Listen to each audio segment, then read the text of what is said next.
경제 소식을 빠르고 친절하게 전달해 드립니다. 오늘 굿모닝 경제는 이인철 참 좋은 경제 연구소장과 함께하겠습니다. 어서 오세요. 어서 오십시오.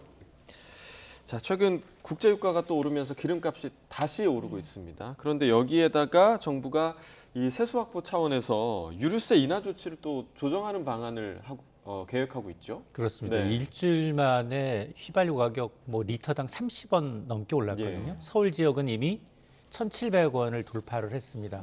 자, 이런 가운데 이제 밀린 숙제가 남았습니다. 2분기 시작했는데도 불구하고 2분기에 전기요금, 가스요금 인상분을 결정하지 못했거든요.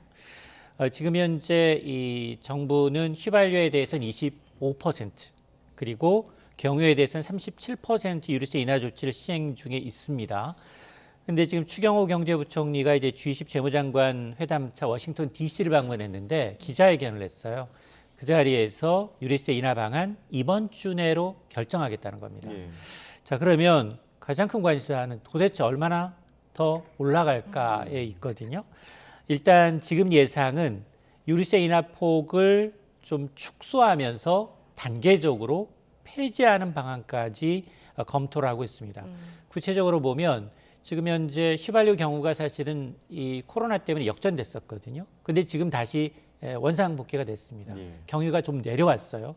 그런데 경유의 인하폭은 37%입니다. 이걸 똑같이 동일하게 한 25%로 맞추거나 아니면 휘발유와 경유 가격을 인하폭을 15에서 20%까지 일괄적으로 낮추는 방안을 지금 검토하고 있다라는 건데요.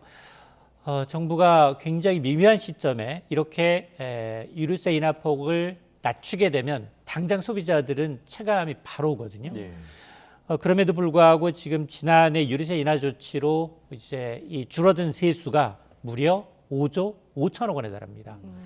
지금 세수가 그렇지 않아도 지금 올해 부족한 상황이거든요. 그러다 보니까 지금 아마 이 정상화 과정을 밟을 수밖에 없는데 다만 추경호 경제부총리는 이게 지금 오펙 플러스의 어떤 변수도 있고 그리고 국민의 부담을 종합적으로 판단해서 유류세 인하폭을 결정하겠다라고 밝히고 있습니다. 네. 근데 여기에다가 이제 정말 전기요금 부담도 커질 것 같은 게 이르면 이번 주에 전기요금도 이제 결정이 나잖아요. 근데 소폭 좀 인상이 될 수밖에 없는 상황인 건가요? 맞습니다.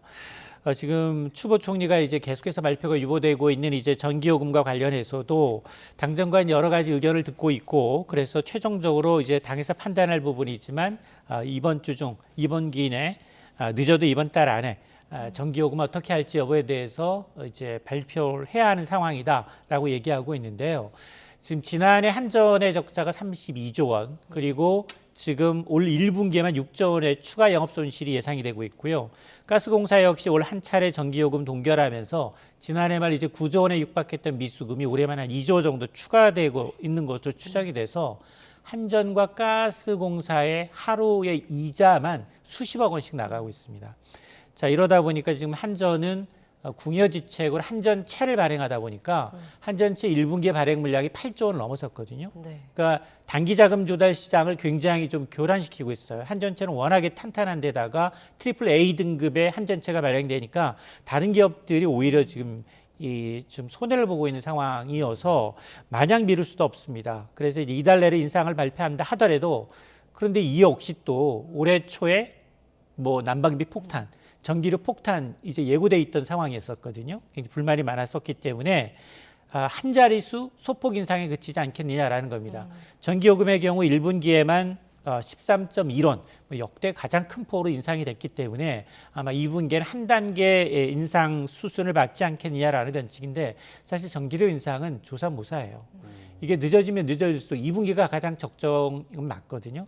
근데 3분기 넘어가게 되면 우리가 냉난방 가장 이제 수요가 높은 하반기 여름철이기 때문에 상당히 좀 정부가 이걸 어떻게 풀지 고심이 클 것으로 보입니다. 네. 기름값이나 전기료나 지금 오른다는 얘기만 좀 해드렸는데 그나마 다행인 거는 대출 금리가 조금 낮아지고 있다 이 부분인데 그런데 이 대출 금리 낮아진 원인을 보자 하면 부동산 규제가 좀 풀려서라고 봐야 될까요? 어떨까요? 일단 여러 가지 요인이 한꺼번에 지금 이제 맞물리고 있는 상황인데요. 주택담보대출 이제 혼합형, 이른바 이제 고정형이라고 하죠. 이제 은행의 5년간은 고정, 그 이후로는 이제 변동금리로 바뀌게 되는데 이 금리가 내리니까 주택담보대출 수요가 가파르게 좀 늘고 있는 상황이거든요. 실제로 4대 시중은행의 주택담보대출 혼합형은 지금 연 최저 3.6%까지 낮아져 있습니다. 상단도 5.8%인데요.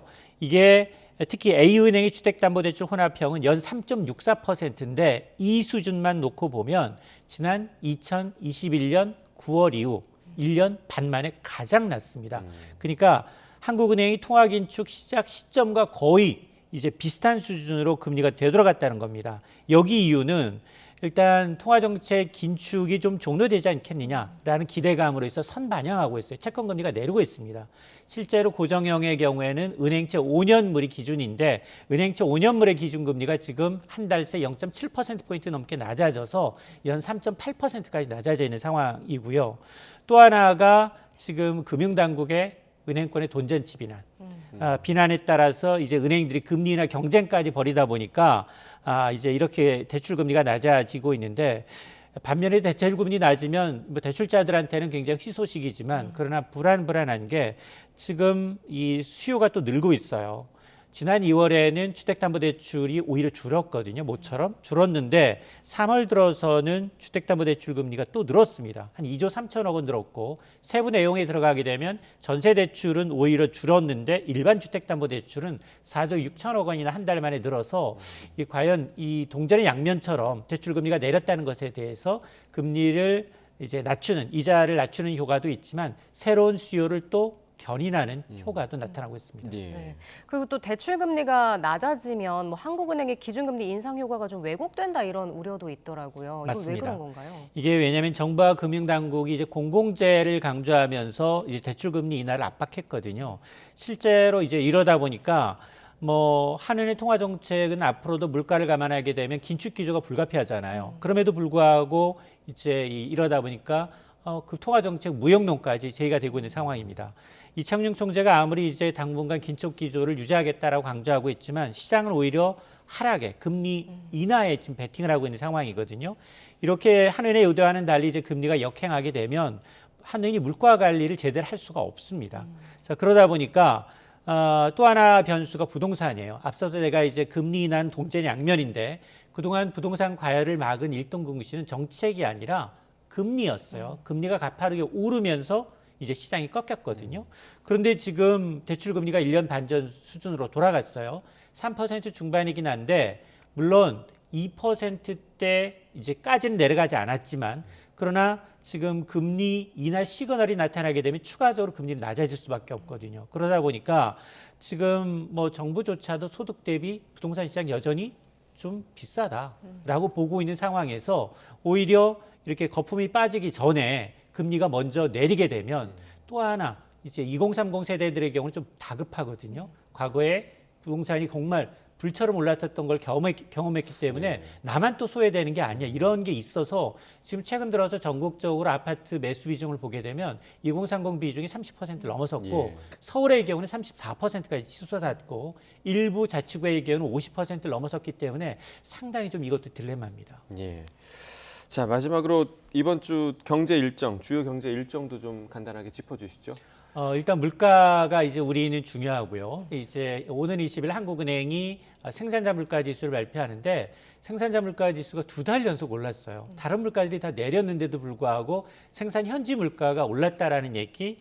이 생산자 물가는 시차를 두고 이제 소비자 물가에 반영되다 보니까 과연 3월에도 계속 상승세를 보일지 여부를 좀 주목해 볼 필요가 있고요.